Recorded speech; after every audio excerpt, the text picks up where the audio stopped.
વાતાવરણ કેવું રહેશે તે અંગે આગાહી કરવામાં આવી છે, જેમાં આગામી 3 દિવસ દરમિયાન હજુ પણ ગુજરાત માટે વરસાદી આફત લાવનારા રહેશે। તેમાં પણ ખાસ કરીને કચ્છ અને સૌરાષ્ટ્રના જિલ્લાઓમાં હજુ આજે પણ રેડ એલર્ટ સાથે અત્યંત ભારે વરસાદની આગાહી કરવામાં આવી છે, કારણ કે જે ડીપ ડિપ્રેશન ગુજરાતને માથે સંકટ બનીને સક્રિય થયું હતું તે હાલમાં નલિયાથી 60 કિલોમીટર ઉત્તર પશ્ચિમ દિશા તરફ સક્રિય છે। છેલ્લા 3 કલાક દરમિયાન આ ડીપ ડિપ્રેશન 3 કિલોમીટર પ્રતિ કલાકની ઝડપે આગળ વધી રહ્યું છે, જેને કારણે હવે આ ડીપ ડિપ્રેશનને કારણે ગુજરાત પ્રદેશમાં વરસાદની શક્યતા નહીવત છે, પરંતુ આ સિવાયની અન્ય બે સિસ્ટમને કારણે ઉત્તર ગુજરાત અને દક્ષિણ ગુજરાતના ભાગોમાં મધ્યમથી ભારે વરસાદ વરસી શકે છે, જ્યારે મધ્ય ગુજરાતના ભાગોમાં આજે હળવાથી મધ્યમ વરસાદી છાપટાપ વરસે તેવી શક્યતા છે। હવામાન વિભાગના વૈજ્ઞાનિક રામાશ્રય યાદવના જણાવ્યા અનુસાર આગામી 3 દિવસ ગુજરાત રાજ્ય પર હજુ પણ વરસાદની સંભાવના છે। તેમાં પણ ખાસ કરીને કચ્છ અને સૌરાષ્ટ્રના જિલ્લાઓમાં આજે પણ રેડ એલર્ટ જાહેર કરવામાં આવ્યું છે, જ્યારે આગામી 3 દિવસ માછીમારોને દરિયો ન ખેડવા સૂચના આપવામાં આવી છે, કારણ કે આજે દરિયાકાંઠાના વિસ્તારોમાં 55 થી 65 કિલોમીટર પ્રતિ કલાકની ઝડપે પવન ફૂંકાશે તથા આવતીકાલથી 2 દિવસ દરમિયાન એટલે કે 30 અને 31 ઓગસ્ટના રોજ દરિયાકાંઠાના વિસ્તારોમાં 65 થી 75 કિલોમીટર પ્રતિ કલાકની ઝડપે પવન ફૂંકાઈ શકે છે। આ પવનની ઝડપ વધીને 85 કિલોમીટર પ્રતિ કલાક સુધી પણ થઈ શકે છે।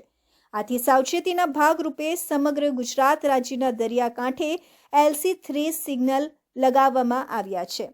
હાલમાં ગુજરાતમાં જે વરસાદ વરસી રહ્યો છે તે 3 સિસ્ટમને કારણે વરસી રહ્યું છે, જેમાં દક્ષિણ ગુજરાતના ભાગો ઉપર શોર ટ્રફ તથા ડીપ ડિપ્રેશન જે કચ્છ અને સૌરાષ્ટ્રના ભાગ પર સક્રિય છે તેની સાથે મોન્સૂન તરફ સંકળાયેલો છે, તેને કારણે ઉત્તર ગુજરાત અને પૂર્વ મધ્ય ગુજરાતમાં વરસાદી ઝાપટા વરસી શકે છે।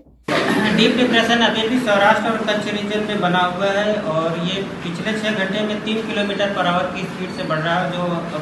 जो अभी इसकी पोजीशन है वो 60 किलोमीटर नॉर्थ वेस्ट भुज से बना हुआ है और 80 किलोमीटर दूर नॉर्थ ईस्ट में नलिया से बना हुआ है और इसकी जो आगे मूवमेंट है वो 30 तारीख को नॉर्थ ईस्ट अरेबियन सी एडजॉइनिंग सौराष्ट्र कच्छ रीजन और एडजॉइनिंग पाकिस्तान में ये 30 तारीख को साइक्लोनिक स्टॉर्म में कन्वर्ट हो जाएगा और इस सिस्टम को देखते हुए आज के लिए जो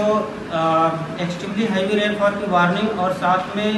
रेड अलर्ट जारी है सौराष्ट्र और कच्छ रीजन में और जो डिस्ट्रिक्ट है जहाँ पर एक्सट्रीमली हैवी रेनफॉल की वार्निंग और साथ में रेड अलर्ट जारी है वो डिस्ट्रिक्ट है राजकोट, जामनगर, पोरबंदर, जूनागढ़ और मोरबी, द्वारका और कच्छ डिस्ट्रिक्ट शामिल है और इसके अलावा जो डिस्ट्रिक्ट है वहाँ पे heavy to very heavy rainfall की वार्निंग और साथ में ऑरेंज अलर्ट जारी है। ગુજરાત પ્રદેશ કહેવાતા એટલે કે ઉત્તર ગુજરાત, મધ્ય ગુજરાત અને દક્ષિણ ગુજરાતમાં આજે વરસાદને લઈને કોઈ એલર્ટ જાહેર કરવામાં આવ્યું નથી, પરંતુ આ તમામ જિલ્લાઓમાં હળવાથી મધ્યમ વરસાદી ઝાપટા વરસી શકે છે। આ ઉપરાંત રાજ્યના જિલ્લા ઉત્તર ગુજરાત અને મધ્ય ગુજરાત અને દક્ષિણ ગુજરાતના જિલ્લાઓમાં આજે મધ્યમથી ભારે વરસાદની શક્યતાઓ છે। આ સાથે વરસાદ દરમિયાન મેઘગર્જનાની પણ ચેતવણી આપવામાં આવી છે।